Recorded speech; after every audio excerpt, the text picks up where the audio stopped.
아멘. 하나님의 말씀은 마태복음 6장 13절 말씀 보도록 하겠습니다.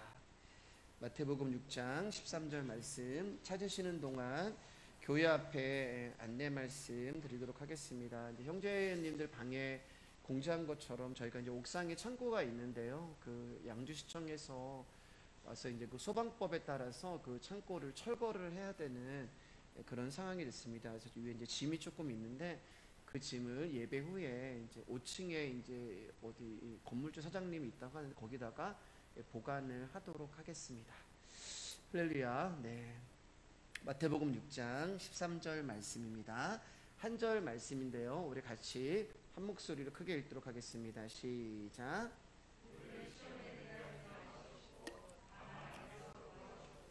아멘. 우리 옆 사람하고 인사하겠습니다. 훌륭하십니다. 훌륭하십니다. 네. 지난 시간에 우리는 용서에 대해서 이제 공부를 했습니다. 용서는 우리가 다른 사람을 용서할 수 있는 자격이 있는 자들이 아니기 때문에 우리의 죄를 용서하신 그 예수 그리스도의 은혜를 통하여서 동시에 나도 내 안에 있는 예수 그리스도의 생명이 다른 사람을 용서하는 그 은혜에 대해서 우리가 공부를 했습니다. 그리고 오늘은 이제 주기도문은 6번째 마지막 그 청원이 되는 거예요. 그 청원인 우리를 시험에 들게 하지 마시옵고 다만 악에서 구하옵소서라고 하는 이 부분에 대해서 우리가 이제 공부를 하겠습니다. 먼저 시험이라고 하는 그 단어에 대해서 좀 공부를 할 텐데요. 우리말 성경에는 이제 시험이라는 이 단어가 한 글자로 나와 있기 때문에 모든 시험을 다 우리가 하나의 시험으로 생각을 하는데 성경에는 이 시험이 두 가지 의미로 쓰이고 있습니다. 야고보서 1장 2절 3절 말씀 한번 보도록 하겠습니다. 시작. 내 형제들아 너희가 여러 가지 시험을 당하거든 온전히 기쁘게 여기라. 이는 너희 믿음의 시련이 인내를 만들어내는 줄 너희가 알미라. 자, 여기 보면 이제 하나님이 말씀이 이제 시험에 대해서 이야기를 하는데 저와 여러분들이 시험을 당하거든, 그것도 이제 여러 가지 시험을 당하거든 온전히 기쁘게 여겨라. 그러니까 쉽게 얘기하면 시험이 오면은 얘들아 기뻐해라 그렇게 말씀하시는 거예요. 근데 안 기쁘잖아요. 네. 근데 왜 말씀은 우리는 시험을 당하면 사실은 기쁘지 않은데 왜 말씀은 기뻐하라고 이야기를 할까? 시험은 힘든 것인데 왜 하나님은 이 시험을 우리 보고 그것도 여러 가지 시험을 만나거든 기쁘게 여겨라 라고 말씀을 하시는 걸까요? 이 부분은 이제 잠시 뒤로 하고 야고보서 1장 12절 13절 말씀 한번 읽어보도록 하겠습니다. 시작. 시험을 참는 자는 복이 있나니 이는 시련을 견뎌낸 자가 주께서 자기를 사랑하는 자들에게 약속하신 생명의 면류관을 얻을 것이기 때문이라. 사람이 시험을 받을 때에 내가 하나님께 시험을 받는다 하지 말지니 하나님은 악에게 시험을 받지도 아니하시고 친히 아무도 시험하지 아니하시느니라. 지금 여기 보면은 시험을 참는 자는 복되다라고 이야기를 하거든요. 그리고 여러 가지 시험을 만나면 기쁘게 여겨라 이렇게 말씀하시고서 그리고 13절로 딱 넘어가니까 뭐라고 말씀하시냐면은 하나님은 친히 아무도 시험하지 않는다 이렇게 얘기하시는 거예요. 앞에서는 지금 하나님이 시험이 오면은 기쁘게 여겨라. 그 시험이 너희 가운데 복이다 이렇게 말씀하시고서 뒤에 가서는 하나님은 친히 아무도 시험하지 않는다라고 말씀을 하고 계시는 거예요. 그러면 성경이 지금 모순이잖아요. 앞에서 이야기한 것과 뒤에서 이야기한 것이 다르단 말입니다. 그러나 이것은 모순이 아니라요.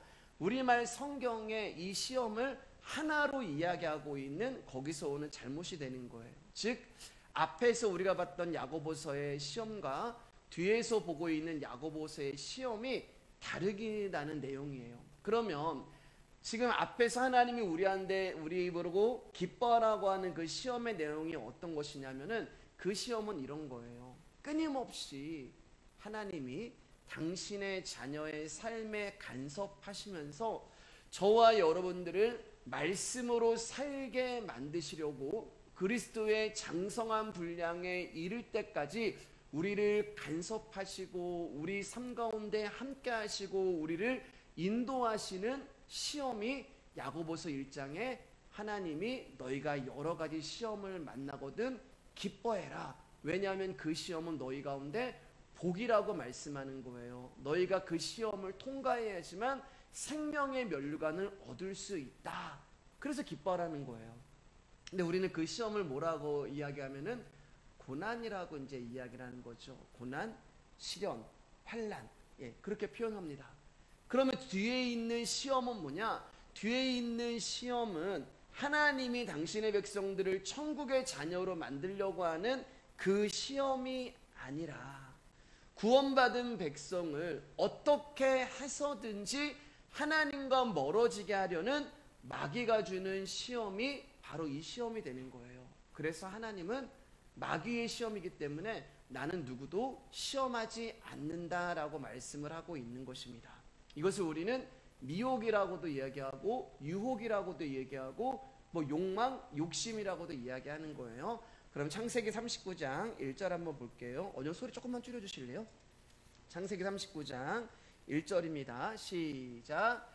요셉이 이끌려 애굽에 내려가매 바로의 신하 친위대장 애굽 사람 보디발이 그를 그리로 데려간 이스마엘 사람의 손에서 요셉을 산이라. 자, 여기 보면은 이끌려라는 말이 나오잖아요. 이끌렸다고 하는 말은 요셉이 원해서 간 게 아니라는 거예요. 어떤 강한 존재의 힘에 의해서 요셉이 원하는 대로 요셉의 의지대로 그의 삶이 가는 것이 아니라 요셉이 원하지 않는데 어떠한 존재가 어떠한 의도를 가지고 요셉의 삶을, 저와 여러분의 삶을 저와 여러분이 원하지 않는 곳으로 끌고 간다는 거예요. 왜 우리가 원하지 않는 삶이라고 말씀을 드리냐면 요셉의 인생을 우리가 다 아시잖아요. 그가 구덩이의 자리로, 그가 노예의 자리로, 그가 감옥의 자리로 갔다는 말입니다. 여러분, 요셉이 감옥에 가기 전에 자기의 몇십 년 후의 모습이, 몇 년 후의 모습이 차디찬 감옥에 있을 거라고 상상이나 했겠어요. 그런데 요셉은 지금 자기가 차디찬 감옥의 바닥에서 있는 것입니다. 그런데 성경은 이 모든 것을 뭐라고 이야기하냐면은 하나님이 함께 하셨다라고 말씀을 하고 계시는 거예요. 하나님이 함께 하시는데 차디찬 감옥이란 말이에요. 하나님이 함께 하시는데 노예고 하나님이 함께 하시는데 구덩이에요. 자, 창세기 39장 23절 말씀입니다. 시작.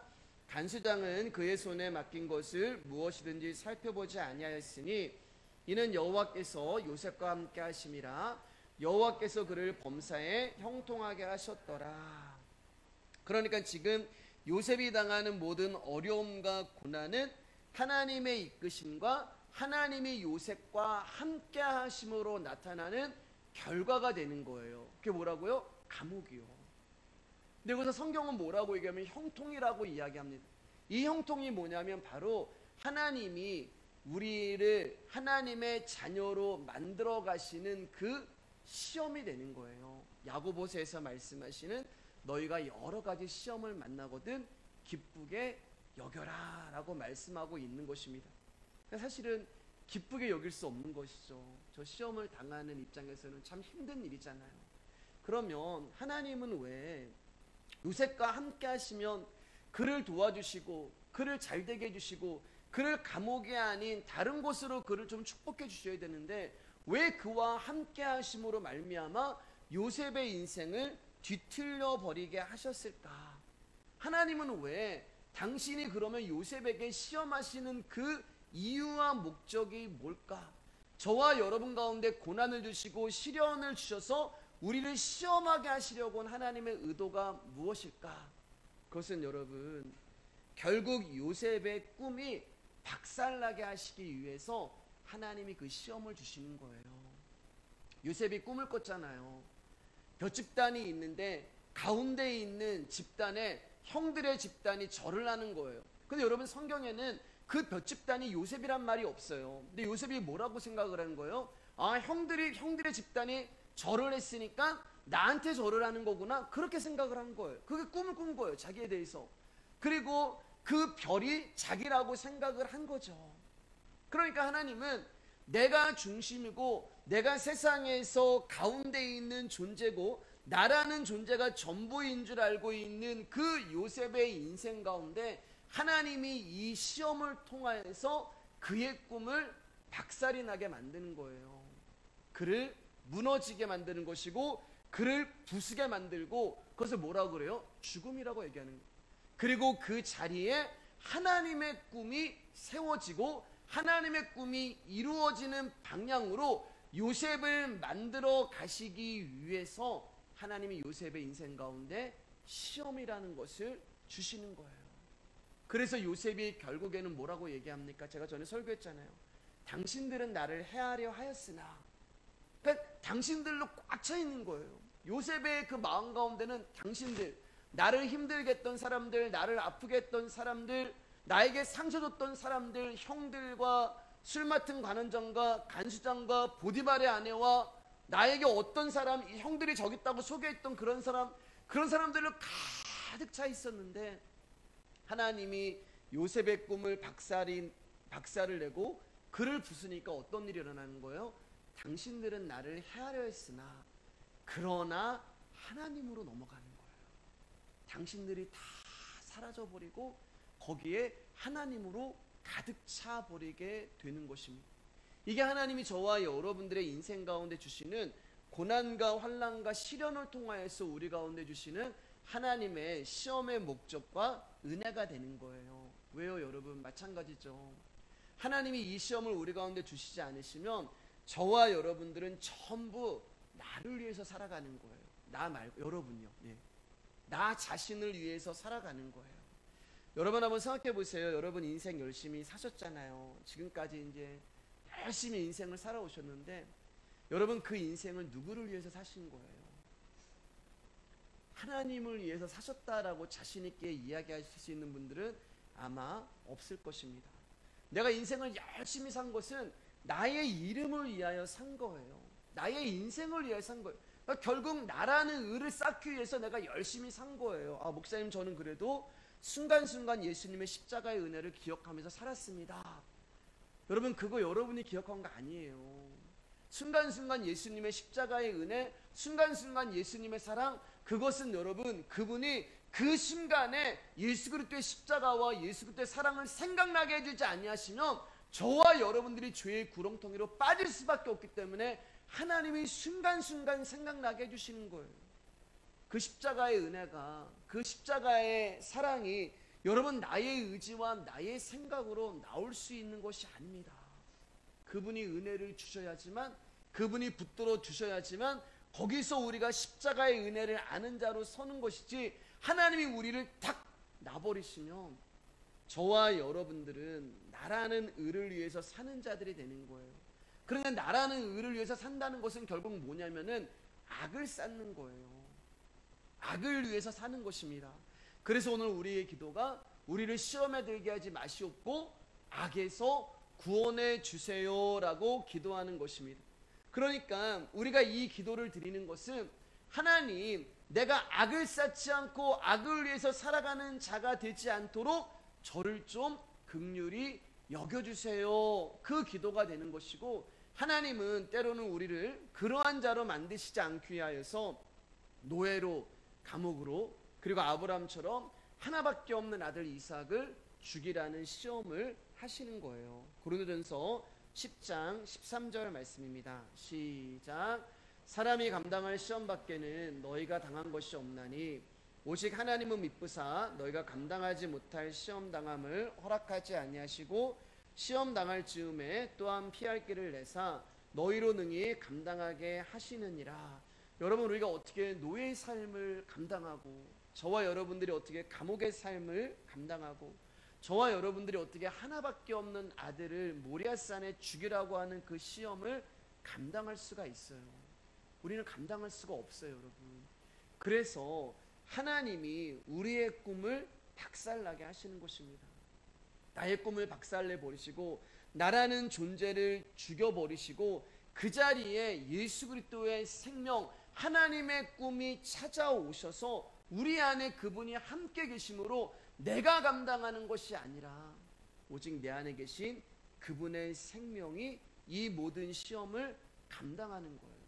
그렇지 않으면 여러분 이 말씀을 우리가 풀 수가 없어요.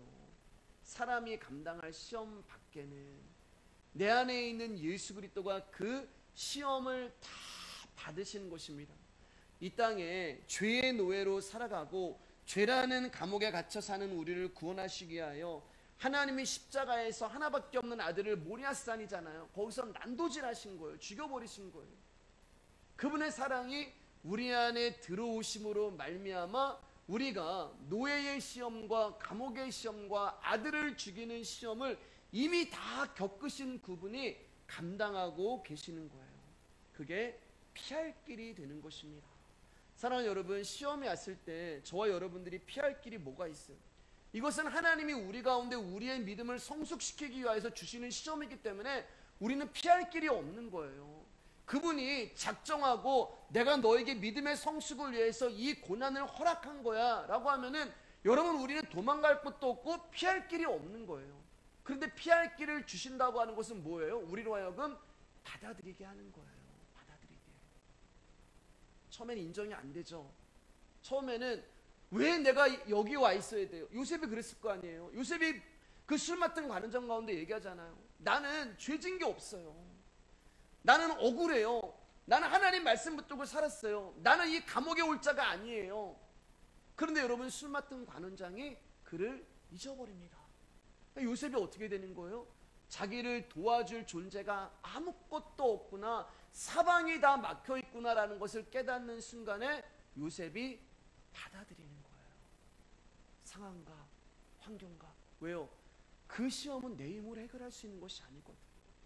그 시험은 내가 발버둥치고 뭔가를 내가 의지하는 누군가 이걸로 해결이 되지 않는 거예요. 하나님이 우리 가운데 작정하고 주시는 시험은 우리가 무언가를 선택할 여지가 있는 것이 아니라 하나님은 우리 가운데 선택할 어떠한 여지도 두지 아니하시고 그 궁지로 우리를 몰아가시는 거예요. 결국 저와 여러분들은 처음에는 부인합니다. 그렇지만 나중에는 그것을 받아들이는 거예요. 그게 피할 길이에요. 그럼 받아들이면 어떻게 되는 거예요? 그 다음부터 내 일이 아닌 거예요, 여러분. 네. 그냥 좀 심플한 것 같아요. 제가 이제 말씀의 교회를 개척을 저와 여러분들과 함께하고 말씀을 연구할수록 제 안에 하나님 주시는 어떤 선물에 점점 이게 좀 자유함이 그분을 알아갈수록 점점 제 안에 그분이 주신 자유함이 좀 넘치는 거예요. 예. 그래서 사실 오늘 제가 수예배 때 양복 안 입고 섰습니다, 여러분. 예. 그냥 자유한 거예요. 하나님이 그런 걸로 보시는 것이 아니기 때문에. 그러니까 심플한 거예요. 그냥 뭐 이거는 내가 해결할 수, 내가 뭐 잘못해 생기는 것도 아니고, 내가 무언가 실수해 생기는 것도 아니고, 나에게 이런 환난과 고난 하나님 주시는 거. 그리고 내가 내 힘으로 해결할 수 없는 거. 그러면 나는 그냥 받아들이고 그 다음부터는 주님 앞에 맡겨드리면 그 다음부터는 주님이 인도하시고 그 다음부터는 주님이 이끄시고 그 다음부터는 주님이 역사하시는 거예요.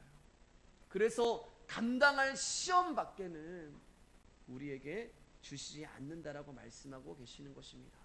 이게 하나님이 우리 가운데 주시는 우리의 믿음을 성숙시키고 하나님의 백성으로 만드시는 시험이 되는 거예요.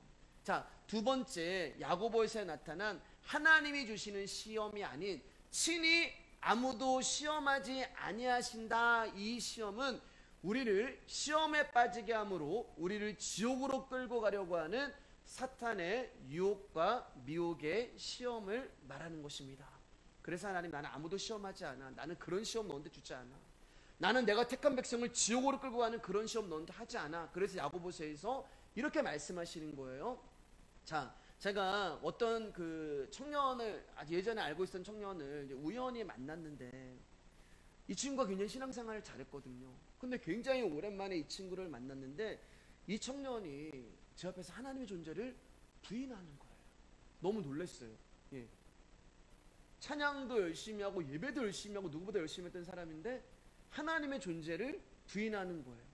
교회 안 나간 지는 벌써 10수년이 되었고, 그리고 제 앞에서 교회의 부정적인 얘기, 목사의 부정적인 얘기에 엄청난 반감을 가지고 말을 합니다. 이제 그런 것을 보고 우리가 잘하는 말이 시험 들었다. 저분 시험 들었다. 그렇게 이제 이야기를 하잖아요. 그 시험이 바로 사탄의 시험, 사탄의 유혹, 사탄의 미혹이 되는 것입니다. 여러분, 제가 이 부분에 잠깐 말씀드리면, 오늘 새벽에도 제가 말씀을 드렸지만, 우리 안에 어떤 못된 생각이 있냐면, 하나님이 나를 선택했기 때문에, 하나님이 나를 한 번 구원은 영원한 구원이기 때문에 어차피 나를 선택했으니까 하나님 나를 버리시지 않아. 그렇게 되면 어떻게 되는 거야? 그냥 막 살아도 돼. 어차피 나는 구원받았으니까, 나는 예수 그리스도의 이름 믿으니까, 나는 구원받았으니까 어차피 막 살아도 돼. 어차피 나는 선택받았으니까. 이렇게 못된 생각을 하시는 분들이 있어요. 그 하나님의 선택을 이용하여서 막 살아 버리는 사람은요, 죄송합니다 여러분, 그러나 제 안에 단호하게 말씀드리면 그런 사람은 선택 안 받을 가능성이 높아요. 왜냐면은 하나님의 선택을 받고 그 은혜를 알고 그 복음을 아는 사람은 막 살 수가 없어요. 예전의 삶으로 돌아갈 수가 없어요. 제가 아까 이제 문순 시장님하고 이제 식사를 하고 그러면은, 집사님 뭐 옛날 생각 안 났어요. 못 돌아가시는 거예요. 추억은 이제 추억은 뭐 다 추억 있잖아요. 그러나 못 돌아가는 거예요, 여러분. 옛날의 삶으로 구원받은 자, 하나님이 선택한 자, 하나님이 은혜를 준 사람은 그 은혜와 그 구원이 너무 크기 때문에 그 선택을 함부로 이용할 수 없는 자가 되는 것입니다. 하나님 나를 선택하셨어? 이 수많은 사람 중에 내가 정말 아무것도 아닌데 창세전에 이미 나를 선택하셨어? 그 은혜를 귀하게 여긴 거예요. 버림받아 마땅한 나를 택하여 그리스도 안에 있게 하신 그 은혜에 감사하며 그 은혜에 머물게 해서 그리스도만 바라보는 삶이 선택받고 구원받고 은혜 받은 자의 삶이지, 나는 구원받았으니까, 나는 예수 믿으니까 막 살아, 그런 삶이 나올 수가 없는 거예요. 다시 본문으로 돌아와서 이 마귀의 유혹, 이 마귀의 미혹이 오늘 이제 주기도문에 우리가 오늘날 우리로 시험에 들게 하지 마옵시고 악에서 구원하소서에 대한 그 시험의 내용이 되는 거예요. 자, 그런데 주기도문에 보면은 우리를 시험에 들게 하지 마세요라고 기도하면서 바로 이어서 뭐라고 기도하냐면은 악에서 구원해 주세요, 이렇게 기도한단 말입니다. 그러면 악에서 구원해 달라고 하는 그 말은 악에 이미 빠져 있다는 얘기예요. 악에 빠져 있지 않는데 구원해 달라는 기도를 할 필요가 없거든요. 그러니까 시험에 들게 하지 마시고 악에서 구원해 주세요라고 하는 기도는 그 시험에 이미 들었다는 거예요. 이 시험은 안 들 수가 없어요. 마귀가 유혹하고 마귀가 미혹하는 이 시험에서 벗어날 수 있는 자가 없는 거예요. 그래서 그것을 아는 자, 그 마귀의 시험이 악이라는 것을 아는 자가 이것은 내 힘으로 벗어날 수 없기 때문에, 그러니까 항상 시험에 빠지지 않고 악을 행하지 않는 성도로 기도를 하는 것이 아니라, 아무리 내가 예수 그리스도를 믿는다고 해도 악한 저와 여러분의 본성은 여전히 우리 안에 남아있기 때문에 이 시험에 빠질 수밖에 없는 자라는 것을 인정하고, 내 힘으로는 도저히 하나님 이 시험에서 내가 이길 수도 없고 벗어날 수도 없고 이 유혹에서, 이 사탄의 미혹에서 내가 어떻게 할 수 없기 때문에 하나님 제발 나를 긍휼히 여겨주셔서 나를 이 악에서 건져주세요, 그 기도가 되는 거예요. 자, 창세기 2장 17절 말씀 한번 가보겠습니다. 시작. 선악을 알게 하는 나무의 열매는 먹지 말라, 내가 먹는 날에는 반드시 죽으리라 하시니라. 최초로 우리 가운데 하나님이 주신 법이에요. 율법이란 말입니다. 계명이 되는 거예요. 그런데 이 법을 여러분, 하나님이 우리 안에 주시지 않았어요. 구약은요, 신약은요, 그 말씀이, 그 법이 우리 안에 들어와 계신 거예요. 돌판으로 주시잖아요, 구약에서는요. 그런데 하나님께서는, 신약에서는 예수 그리스도라고 하는 그 법을 우리의 심령에 쓰시는 것입니다. 마음에 주셨어요.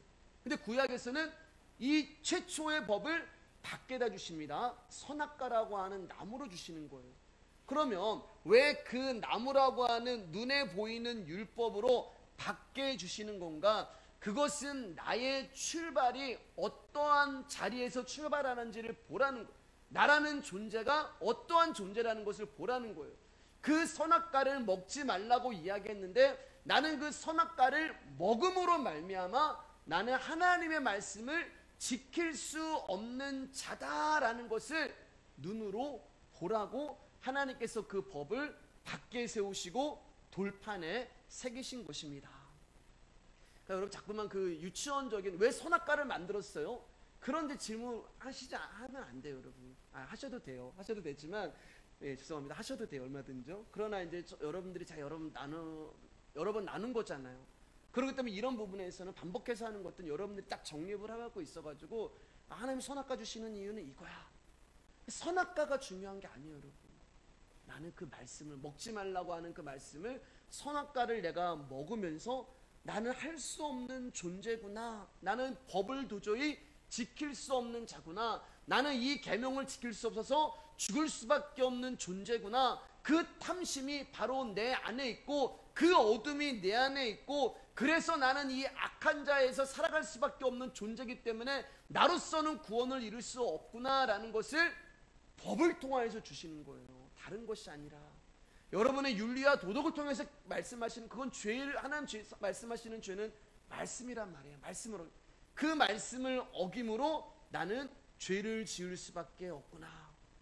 그래서 결국 자신의 벗은 몸을 보게 하시고 그 몸으로 인해서 부끄러워 숨게 되고 나라는 존재가 철저히 그분의 은혜인 가죽옷이 아니면 수치를 가릴 수 없는 존재 예수 그리스도의 은혜가 아니면 나는 죽을 수밖에 없구나. 그래서 그 예수님이 내 안에 이제 법으로 들어오신 거예요. 그게 생명이 되는 거예요. 자, 근데 사탄이 어떻게 이제 시험을 하는지 한번 볼게요. 3장 1절 6절입니다. 이 하나님의 말씀을 사탄이 이렇게 이제 시험을 해요. 사탄이 여러분 말씀 가지고 시험해요. 그런데 뱀은 여호와 하나님이 지으신 들짐승 중에 가장 간교하니라. 뱀이 여자에게 물어 이르되 하나님이 참으로 너희에게 동산 모든 나무의 열매를 먹지 말라 하시더냐. 그러니까 창세기 2장 17절의 말씀을 뱀이 알고 있는 거예요. 먹지 말라고 하셨잖아요. 그러니까 뱀이 그 말씀을 하나님의 말씀을 가지고 와서 지금 시험을 합니다. 여자가 뱀에게 말하되 동산 나무의 열매를 우리가 먹을 수 있으나 3절 읽어주실래요? 시작.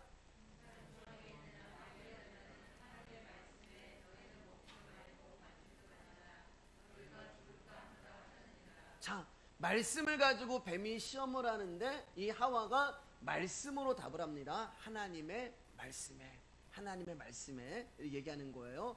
5절 너희가 그것을 먹는 날에 너희 눈이 밝아져 하나님같이 되어 선악을 알 줄 하나님의 아심이니라. 6절 같이 읽을까요? 시작.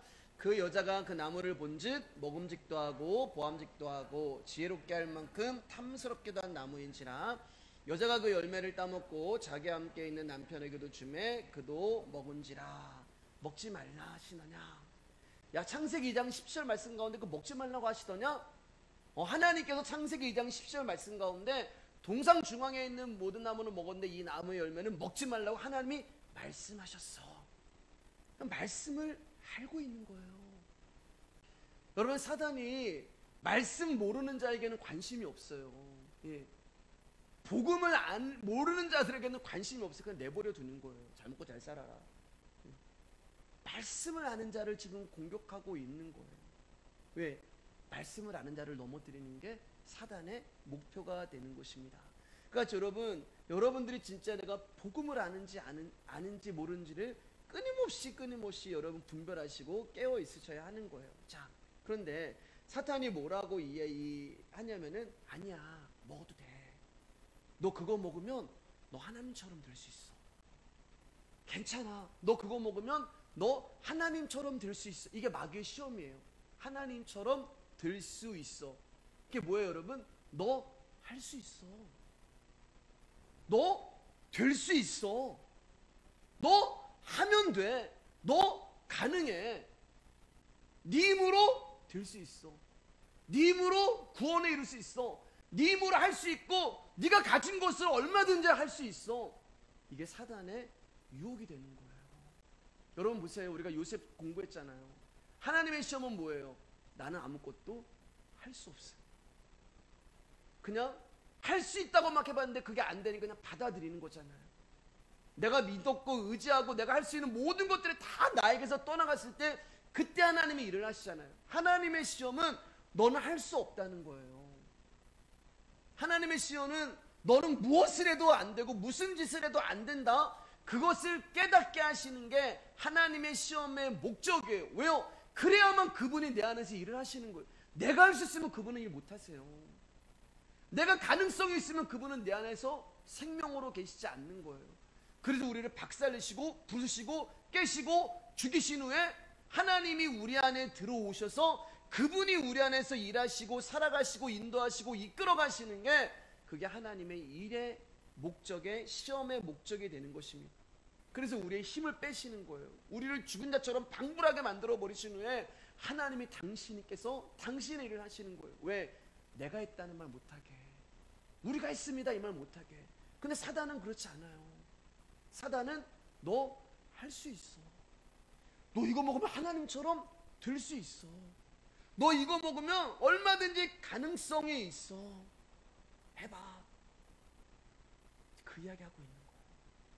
이 구약에서 이제 아담이 실패하잖아요. 첫 번째 아담이 실패한단 말입니다. 그런데 이 그림이 그대로 어디로 오냐면 마태복음 4장으로 넘어오는 거예요. 마지막 아담이 이제 시험을 당해요. 마태복음 4장 1절 말씀입니다. 시작. 그때 예수께서 성령에게 이끌려 마귀에게 시험을 받으러 광야로 가사. 자, 여기도 보면 이끌려가 나와요. 아까도 우리가 요셉이 이끌렸다고 얘기하잖아요. 여기서도 보면은 이끌렸는데 성령에게 이끌렸단 말이에요. 성령에게 이끌려서 가봤는데 거기가 뭐냐면 마귀가 시험을 하는 광야라는 장소였단 말입니다. 사무엘상 16장 보면은 그 악한 영을 향하여서 여호와께서 부리시는 영이라고 하거든요. 그러니까 사단도, 여러분 악한 영도 하나님의 권세 아래 있는 거예요. 왜 있냐면은 저와 여러분들을 믿음의 사람으로 견고하게 만들기 위해서 마지막까지 우리를 채찍하고 훈련하는데 하나님 때로는 사단을 사용하는 거예요. 바로를 사용하고, 예. 그리고 마지막 날은 다 무저용으로 집어버리는 거, 집어넣어 버리시는 것입니다. 자, 그러니까 무엇을 우리가 알 수 있냐면 광야에 같은 삶을 성령님이 인도하시기도 하고 마귀의 시험을 받는 일에 성령님이 우리를 이끌어 가시기도 한다는 것을 여러분 아셔야 하는 거예요. 자, 3절 말씀입니다. 시작. 시험하는 자가 예수께 나와서 이르되 내가 만일 하나님의 아들이거든 명하여 이 돌들로 떡덩이가 되게 하라. 사탄을 향하여서 지금 시험하는 자 이렇게 얘기해요. 시험하는 자가 뭐라고 이야기하냐면은 이 시험의 내용이 뭐냐면 네가 하나님의 아들이거든. 하나님의 아들이거든. 그러니까 예수님이 여러분 하나님의 아들이시잖아요. 장남이잖아요. 제가 수님이 형 이렇게 얘기하니까 이제 저희 집사람이 수님이 형이 뭐냐고 그래서 예수 형이라고 바꾸라고 해서 나훈아가 이제 그 나왔잖아요. 예, 테스 형. 그래서 제가 좀 더 빨리 할 걸. 네. 오 예수 형 세상이 왜 이래. 이제 안 웃으시는군요. 네. 가끔 이제 그 고백해요. 아 예수 형 세상이 왜 이래요. 이제 이렇게 제가 고백하는데. 그러니까 우리 이제 예수 형님이 시험을 당하셨단 말이에요. 하나님의 아들이. 그 말은 그분을 시작으로 시작해서 그분의 동생들은 다 이 시험을 겪는다는, 마귀의 시험을 다 받는다는 거예요. 우리로 시험에 들게 하지 마옵시고 누구든지 다 이 시험을 받게 되어 있는 것입니다. 그런데 어떻게 시험하냐면 창세기에 있는 거 똑같이 시험하는 거예요. 내가 하나님의 아들이거든. 야 돌로 떡 좀 만들어 봐. 이게 뭐예요? 네가 하나님의 아들이면 뭔가 좀 해야 되지 않겠니?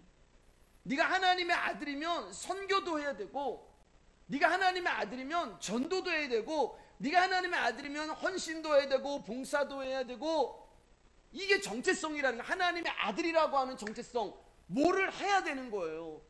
돌로 떡을 만들어 봐. 네가 하나님의 아들이면 뭔가 좀 해봐야 되지 않겠니? 이게 지금 하나님의 아들이라는 정체성을 시험하고 있는 거예요. 그러면 전도 안 하고 선교도 못하고 헌신도 못하고 봉사도 안 하면 여러분 그 사람은 하나님의 아들 아닌가요? 우리가 이제 바꿔서 생각해 보는 거예요. 아니에요 여러분, 그 사람도 하나님의 아들이에요. 그러니까 우리는 여러분 이미 이 시험에 깊이 들어와 있는 거예요.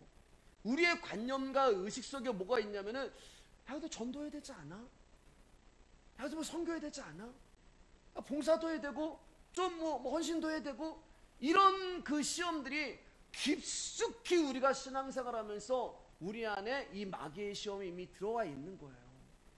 어떤 분들은 막 얘기합니다. 교회가 부흥을 해야 된다고 얘기하는 거. 이미 우리 시험에 빠졌어요 여러분. 교회가 부흥을 해야 한다고 이야기를 해요. 그리고 예배는 충만해야 된다고 이야기를 합니다. 전도도 안 하고 선교도 안 하는데 하나님께서 그 교회에 부흥을 주시겠어? 이런 말 많이 해요. 예. 아니 기도 안 하는데 하나님이 그렇게 하시겠어? 하나님이 하세요. 여러분 기도 안 해도 하나님 당신의 일을 하세요. 그러면 보세요 여러분, 사도행전 말씀 가운데 주 예수를 믿으라 그리하면 너와 내 집이 구원을 얻으리라 그렇게 말씀하셨지, 주 예수를 믿어라 라고 얘기했지 거기다가 너가 전도를 하면 너와 내 집이 영생을 얻을 거야 그렇게 말씀하지 않으시잖아요. 우리는 주 예수만 믿으면 돼요. 주 예수를 믿는다는 것은 여러분 말씀을 듣는 거예요. 그분이 누구인지 알아가는 거예요. 그런데 우리는 자꾸만 우리의 의식과 관념 속에는 이미 이 시험에 깊이 빠져 있어요. 그 뭐가 있냐면은 어떻게 교회 다니는 사람이 담배를 피워? 예. 아니 어떻게 교회 다니는 사람들이 이렇게 술을 마셔? 그래가지고 뭐 그런 얘기 있잖아요. 막 와가지고 막 이거 이거 목사님 알고 계세요? 이거 김 지사님 알고 누구한테도 얘기하면 돼? 글쎄 죄송해요 이제 이명 지사님 제가 예를 들게 이명 지사님 담배 피잖아. 예를 들어서 말씀이고 우리 그런 얘기 하잖아요. 내가 봤는데 저기서 어머나 막 그래서 그분이 나 보는 자 막 두근두근 거려가지고 막 예. 담배 피면 어때요 여러분? 담배 피는 거 하고 영생 얻고 구원 받는 거랑 뭐가 틀려요? 예. 우리인데 우리의 의식 가운데 그런 게 있는 거예요. 예. 술 먹으면 안 돼. 예. 제가 아직도 기억에 나는 그 장면이 있어요. 청년 때인데 저는 이제 상가교회 2층에 있는 상가교회를 이제 청년 때 섬겼는데 제가 하나님한테 이제 철야를 매일 가서 했어요. 철야를 가서 밤을 막 새워서 하나님 앞에 기도 철야를 하는데 저보다 먼저 이제 오신 분이 계시더라고요. 처음 보는 분인데 술 냄새가 엄청 나는 거예요. 술 냄새가. 무섭잖아요. 제가 청년이지만 그래도 어린 나이이기 때문에 무섭잖아요. 근데 술 냄새를 막 푹 풍기면서 이거 나가라고 해야 되나 말아야 되나. 근데 막 앉아가지고 정말 근데 그분의 기도가 뭐라고 하면 주여 나를 불쌍히 여겨주세요. 요즘 저희가 하는 기도잖아요. 요새 제가 하는 기도. 그분은 벌써 술을 한잔 하시고 그것을 이미 깨우치신 분이에요. 네. 아니 저는 지금 그때는 몰랐어요 여러분. 술 냄새를 막 풍기면서 했는데 주님 저 좀 불쌍히 여겨주세요. 저 좀 불쌍히 여겨주세요. 그 기도를 하고 있는데 그때는 몰랐는데 지금 와서 하나님 말씀을 정말 깊이 제가 보게 하시고 알게 하시면서 그분이 진짜 진실한 기도를 드리셨다. 진실한 기도. 그래서 술 한 잔 먹으면 이제 진심이 나온다는 게 그런 말인지 모르겠어요. 예. 저는 안 먹어봐서 모르는데 여러분 그런 말 하잖아요. 이제 술 한 잔 먹으면 진심이 나온. 그분은 이제 술도 진실한 기도가 나온 거예요. 근데 우리의 의식 가운데 그런 게 있는 거예요, 여러분. 교회 다니는 사람은 담배 피면 안 돼. 교회 다니는 사람은 술 마시면 안 돼. 아니 어떻게 교회가 전도도 안 하고 선교도 안 하면서 부흥되기를 바래? 그러면 여러분 제가 질문 한번 해볼게요. 부흥이 뭐예요? 부흥이. 우리 하나님 우리 교회를 부흥시켜 주십시오라고 막 기도하잖아요. 예, 많은 교회가 하나님 우리에게 부흥을 주셔서 감사합니다라고 얘기하고 한 해 목표 예를 들어서 양주시에 몇천 명을 우리 교회에 부어 주십시오 막 그런 거 막 해놓는단 말이에요. 제가 아는 교회는 몇만 명을 주십시오라고 막 그런 표라고 목표를 세워놓는데 신앙생활하면서 여러분 부흥이라는 단어를 많이 들어보셨잖아요. 부흥이 뭐예요? 우리가 생각하는 부흥이 여러분 사람 많이 모이는 거 아닌가요? 사람 많이 모이면 많이 모이니까 예배당 건물 지어야 하고 또 교회에서 뭘 사야 되고 그러면 그것을 보면서 하나님이 우리 교회를 사랑하셔서 이렇게 부흥을 시켜줬다라고 하나님께 영광 돌린단 말입니다. 그러면 시골에서 10명 5명 앉혀놓고 목회하시는 목사님들은 하나님이 사랑하지 않으셔서 부흥을 안 주시는 걸까요? 그렇지 않아요. 근데 우리는 그런 관념과 의식 속에 이미 그런 게 깊숙이 있는 거예요. 여러분 부흥이라는 말이 성경에 딱 한 번 나와요. 별로 안 놀라시는군요. 예. 우리가 부흥을 주세요 라고 이야기하는데 부흥이라는 말이 성경에 딱 한 번 나옵니다. 하박국 3장 2절 말씀 한번 볼게요. 3장 2절 시작. 여호와여 내가 주께 대한 소문을 듣고 놀랐나이다. 여호와여 주는 주의 일을 이 수년 내에 부흥하게 하옵소서. 이 수년 내에 나타내시옵소서. 진노 중에라도 긍휼을 잊지 마옵소서.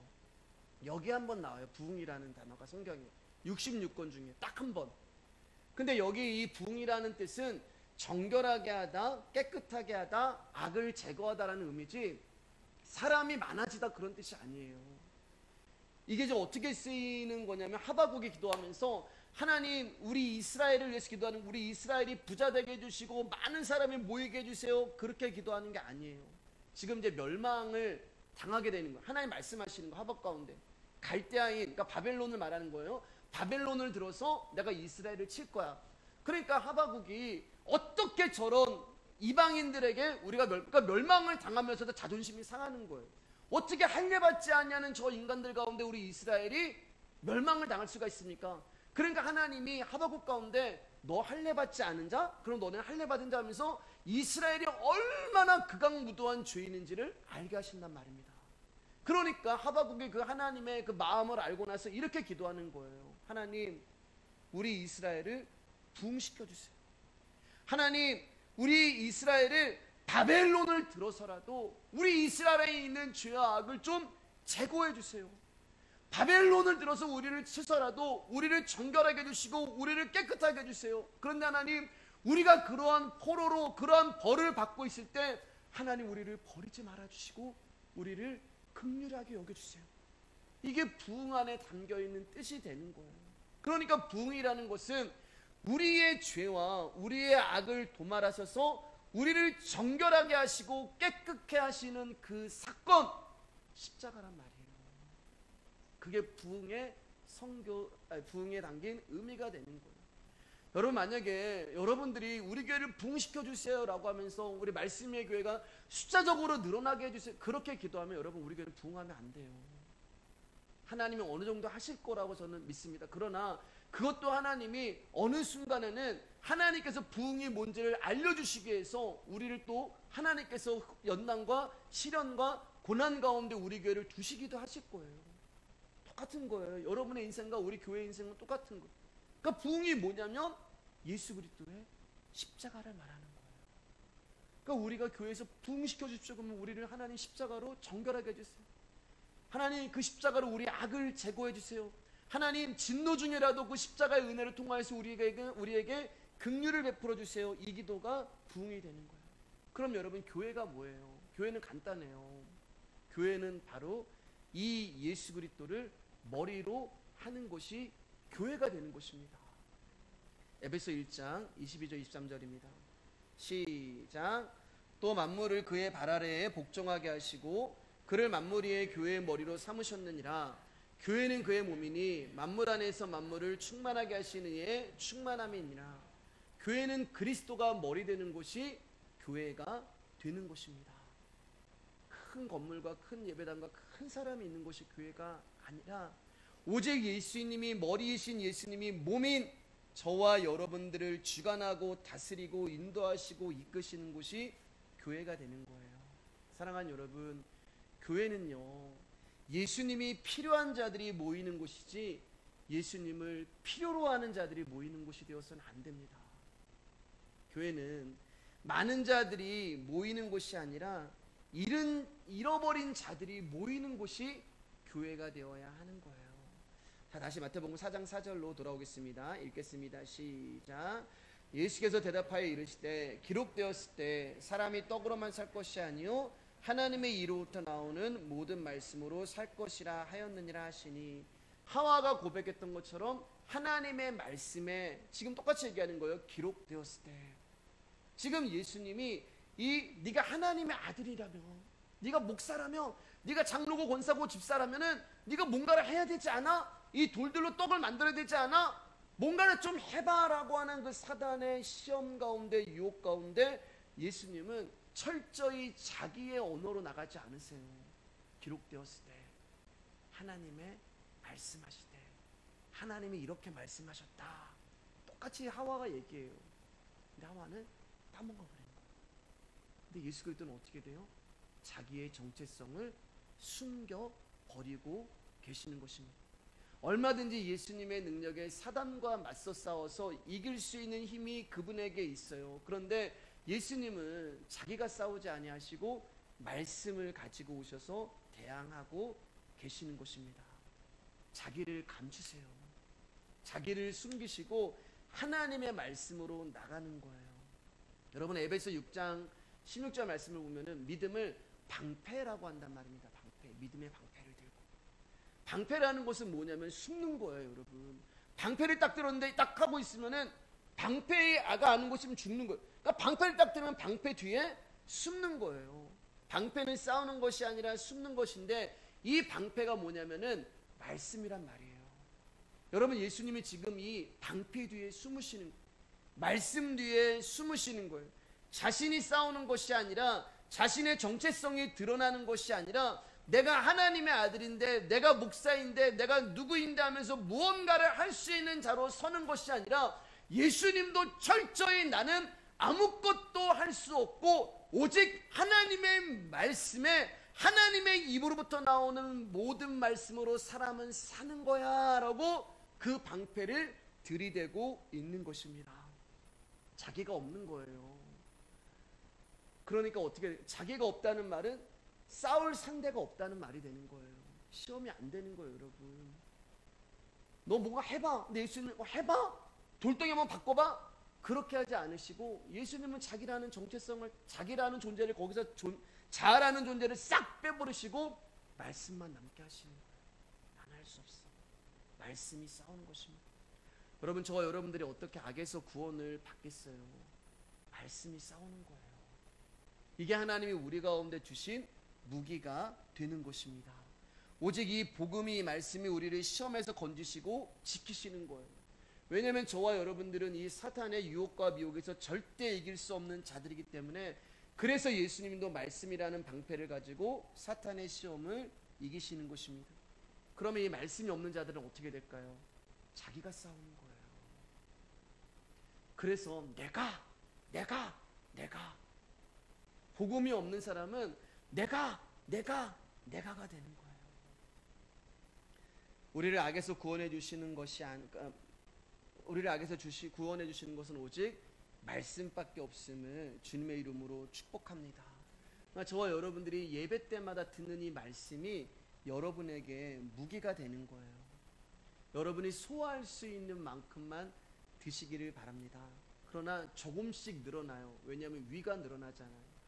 우리가 나이가 들면서 나오는 건 이제 배밖에 없잖아요. 네. 우리 권영규 집사님 맨날 배다 이렇게 말씀을 들으실 때마다 이렇게 이제 하고 계시는데, 예, 위가 늘어나요. 말씀이 내가 처음엔 요만큼밖에 소화 안 됐는데 조금씩 소화가 되면서 늘어나는 거예요. 오늘 저희 유튜브 이제 설교를 저희 교회 성도님들뿐만 아니라 이제 다른 지역에 있는 그 청년들도 듣고 다른 분들도 들으시는데, 오늘 어떤 청년이 저한테 이제 전화가 와서 목사님 말씀 너무 감사합니다. 많이 제가 회복됐습니다. 이제는 정말 많이 힘을 얻었습니다. 유튜브에 있는 설교를 다 듣고 나서 지난주에 어떤 청년이 톡으로 얘기하면서, 목사님 말씀 얘기 성도님들 한 번도 본 적이 없는데 당신이 지쳐서 그거를 캡처해가지고 보냈더라고요. 이 찬양을 자기 같이 들으면서 예배를 저희랑 같이 하면서 너무 눈물을 펑펑 흘렸다라고 말씀을 하고 있는, 예, 말씀이 살리는 거예요. 말씀이 우울증에서 살려버리고, 말씀이 병든 자를 일으키고, 말씀이 내가 풀 수 없는 문제를 살리는 거예요. 그러니까 이 말씀을 여러분 조금씩 늘려가시면 돼요. 그리고 말씀을 좀 과식하셔도 돼요. 왜냐하면 금방 소화되거든요. 아멘 안 해주시는군요. 또 듣고 싶잖아요. 안 그러세요, 여러분? 또 듣고 싶은. 오늘 그 청년이 그래. 근데 목사님 설교가 왜 이렇게 짧아졌어요? 그렇게 얘기를 하더라고요. 네. 또 듣고 싶잖아요. 우리가 성도님들하고 교제하면은 교회에서 밥을 많이 먹고 식당에서 밥, 배불러 죽겠네. 그러면서 여러분 커피 마시러 또 가시잖아요. 네. 그리고 배불러, 난 못 마셔. 나 이제 못 먹어. 근데 커피 마시면서 케이크나 뭐 먹으면은 포크 들고 또 가시잖아요. 예. 빵하고 같이 있는 그런 커피숍 가면은, 예, 한영국 집사님 어떨 때는 막 빵을 막 엄청 먹어서 방금 식사 먹은 만큼 이제 빵을 싸갖고 막 드시잖아요. 예. 그 왜 그래요, 여러분? 배부른데 달달한 걸 보니까 내 위가 저거 먹고 싶다고 비워지는 거예요, 스스로. 예, 늘어나는 거예요. 저거를 보니까 저거 먹고 싶어. 말씀이 여러분 똑같은 거라고 저는 생각해요. 복음을 내가 배부르게 먹었는데 또 이 복음을 듣고 싶고 위가 늘어나 버리는 거예요. 듣고 싶어가지고 더 늘어나고 그래서 하나님의 말씀이 꿀송이처럼 달달하고 얘기하는 것입니다. 예. 여러분, 하나님의 말씀이 결국 단 말씀이 아니란 말이에요. 죽는다, 너는 할 수 없다, 아무것도 못한다, 근데 신기한 거는 그 말씀이 내 입으로 들어가는 순간에 꿀이 되는 거예요. 먹기 힘든데 어떻게 나 싫어나 그런데 그 말씀을 내가 믿음으로 먹는 순간에 그 말씀이 내 안에서 꿀송이처럼 담궈요. 이건 정말 맛본 사람만 알게 된다는 것입니다. 사랑하는 여러분, 믿는다는 것은 끊임없이 그분의 입에서 나오는 말씀을 받아먹는 것을 말하는 거예요. 믿는다는 것은 하나님이 보내신 자 예수 그리스도를 믿는 것이 그분의 일하시는 거예요. 그러니까 믿음을 그분이 주신 거예요. 우리가 하는 일이 아니에요. 그분의 일인 거예요. 우리가 주체가 아니에요. 하나님의 언약이 믿음이라는 선물 안에 담겨서 우리 안에 들어와 사심으로 말미암아 내 언약 가운데 그 모든 것을 이루시면서 저와 여러분들을 악에서 구하는 것입니다.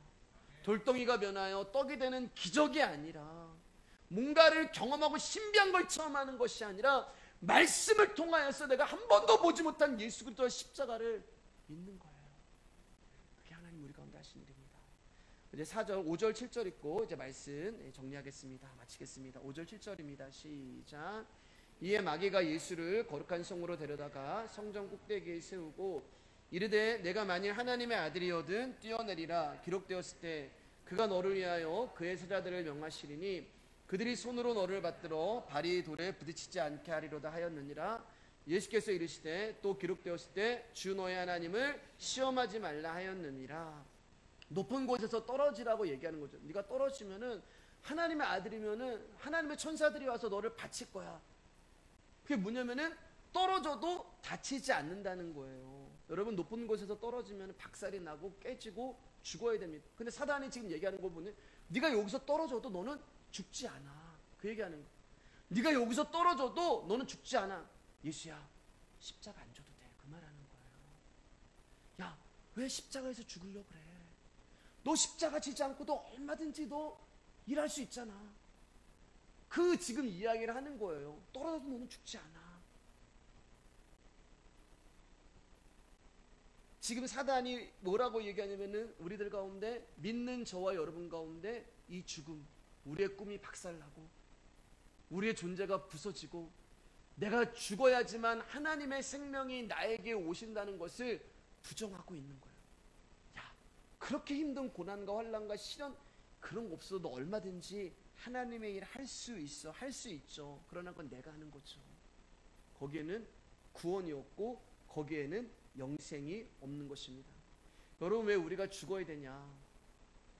내가 죽어야지만 그분이 내 안에서 사시는 방법 외에는 다른 길이 없기 때문에 내가 죽는 거예요. 근데 사단은 죽지 않고도 할 수 있어. 계속 뭔가 할 수 있다고 얘기하는 거예요. 여러분, 발이 여기 말씀 보면은 발이 돌에 부딪히지 않게라고 얘기하시잖아요. 발이 돌에 부딪히지 않게. 근데 하나님 창세기 3장 15절 말씀 보면은 뒤꿈치 발꿈치로 우리는 물린다고 되어 있거든요. 하나님이. 근데 사단이 안 물게. 그 얘기하는 거예요. 근데 하나님의 약속은 문다고 말했단 말입니다. 그래서 우리는 이 뒤꿈치에 물려야 되는 거예요. 죽지 않고 할 수 있는 일이 없습니다. 오직 우리가 죽어야지만 하나님의 일을 할 수 있는 거예요. 자꾸 착각하게 만드는 거예요. 죽지 않고도 할 수 있구나. 우리 관념과 의식 가운데 나는 내가 시련 고난 그런 거 안 당하고 하나님 시험 없어도 말씀 그냥 내가 가지고 있는 것으로 얼마든지 하나님의 일을 할 수 있구나. 이거를 모르니까 입으로는 복음 이야기하고 말씀이면 충분합니다라고 이야기하면서 내가 어떻게 하는가에만 관심이에요. 정말 아이러니는 복음을 이야기하고 말씀이면 충분합니다라고 이야기하면서 자꾸 우리의 뭔가를 해내기를 바라는 거예요. 어떤 행사를 완성해내야 되고 어떤 이벤트를 완성해야 되고, 강단에서는 말씀이면 충분합니다. 복음이면 충분합니다. 이 복음과 말씀이 뭔지는 가르치지 않고 우리의 어떤 행위, 우리의 어떤 행사, 우리의 어떤 우리가 이루어낸 결과를 가지고 하나님이 우리를 이렇게 사랑하신다라고 얘기해주고 있어요. 그렇지 않아요. 사랑하는 여러분, 신앙은요, 말씀은요, 달에 걸려 넘어져야 돼요. 말씀이라는 그 돌뿌리에 걸려 넘어져야 되는 거예요. 여러분이 가다가도 말씀이라는 그 돌뿌리에 걸려서 넘어져야 되는 거예요. 여러분이 가다가도 말씀이라는 그 벽에 부딪혀가지고 내가 상처도 나보고, 말씀이라는 곳에 부딪혀서 내가 왔던 길 다시 돌아오도 가보고, 말씀에 안 걸리게 하는 게 하나님의 뜻이 아니라 말씀에 걸리게 하는 것이 하나님의 뜻이에요. 제가 오늘 이제 새벽기도 하면서 하나님 앞에서 많이 이렇게 울었어요. 예, 새벽기도 하면서 많이 울었는데 왜 울었냐면은 내가 목회자가 아니었다면, 내가 하나님이 나를 은혜로 이 자리에 세워주시지 않으셨다면, 새벽에 이제 사실 여러분 나오기 힘들잖아요. 또 날이 굉장히 춥잖아요. 날이 추워서 나오기 힘든데 춥더라고요. 근데 어떤 이제 새벽 기도로 인도해야 되는 책임감, 그러니까 율법 아닌 율법일 수가 있죠. 근데 그 의무감을 가지고 새벽 강단에 서고 피곤했는데 딱 자리에 앉아서 기도하는데 그런 마음이 드는 거예요. 눈물 나면서 하나님 나를 목회자로 세워주지 않았다면 내가 이 시간에 여기서 기도할 수 있을까? 내가 이 시간에 이 자리에 나와서 내 안에 있는 그 죄의 본질에 대해서 하나님 앞에 고백을 하고 나라는 존재가 얼마나 추악하고 더러운 존재인지를 하나님 앞에 고백을 하고 그분의 긍휼을 구하고 그분의 불쌍히 여김을 구하고 그분의 만지심을 당하는 그 시간이 내 하루 가운데 이 시간이 아니면 내가 언제 경험할 수 있을까? 내가 목회자로 세우지 않았다면, 저는 여러분 저를 잘 알아요. 내가 목사가 아니었다면 정말 죄의 바닥 막 굴러다니다가 제 마음대로 막 살다가 그렇게 갔을 거예요. 그런 자를 하나님이 목회자로 세우신 거예요. 왜요? 저는 포스도 못 찍거든요. 예. 편의점 가는데 제가 포스도 못 찍고 뭐 어떻게 해야 될지도 모르고 뭐 도와드리고 싶어도 아무것도 못해요. 예. 정말 그 사람 아무것도 못해요. 저는 뭐 장로님처럼 뭐 전기 뭐 몰라서 뭐 단순한 건데도 막 와 대단하다. 저는 정말 아무것도 못해. 아무것도 못하니까 목사로 세우신 거예요. 안 세웠으면 어떻게 했겠어요? 아무것도 막 하고 살았어요. 그런 나를 목사로 세워주셔서 이 자리에서 하나님 말씀 전하게 하고 기도하는데, 여러분 진짜 여러분들이 오늘 이제 수요예배 나오시는 여러분들 생각하면서 기도하는데 여러분들 진짜 훌륭하세요. 저는 사역자로 목사로서 사니까 그리스도인의 삶을 사는 여러분들은 직장에서 일하시고 사업하시고 또 그리스도의 모습으로 이 자리에 오셨잖아요. 그리스도인은, 저는 한 가지로 그리스도인인데 여러분 두 가지를 하시니까 옆 사람 한번 인사하겠습니다. 여러분 진짜 훌륭하십니다. 여러분 진짜 훌륭하십니다. 그 은혜에 감사하신 거예요. 부족한 저에게 말씀을 주시고 한 번도 하나님 끊기지 않고 말씀을 제가 가끔 말씀 먹기 싫어서 입 다물 때에 있었지, 하나님은 늘 말씀을 계속 먹여주십니다. 이전에 알던 말씀인데 또 새롭게 먹여주시고 또 새롭게 먹여주시고, 부족하고 못나고 멍청하도 그런데도 계속 말씀을 입혀주시고 먹여주시고, 이 악에서 우리를 구원하시기 위해서 하나님 말씀을 주시는 것입니다. 사랑하는 여러분, 우리를 악에서 구원하실 수 있는 분은 예수 그리스도 외에는 그 어떤 존재도 없는 거예요. 그분은 죄가 없으신데 시험을 당했다라고 히브리서 말씀 가운데 있잖아요. 시험을 안 당하셔도 되는 분이 시험을 당하신 것은 우리가 겪게 될 그 시험을 그분이 다 감당하시고 우리 가운데 전가해 주신 거예요. 그렇기 때문에 저와 여러분들은 예수라는 방패 뒤에 숨으시면 됩니다. 여러분, 예수라고 하는 건 말씀 뒤에 숨으시면 돼요. 얼마나 간단해요. 다 그분이 다 해결하시고 그거 딱 주신 거예요. 야, 이 방패 뒤에 숨어. 내 뒤에 숨어. 내 말씀 뒤에 숨어. 그렇게 여러분 그 말씀 뒤에만 숨고 가시다 보면 그 길 끝에 그분이 준비하시고 기다리시는 하나님 나라에 저와 여러분들이 예수의 이름 붙들고 들어가는 축복을 얻게 될 것입니다. 우리 말씀 붙들고 찬양하도록 하겠습니다.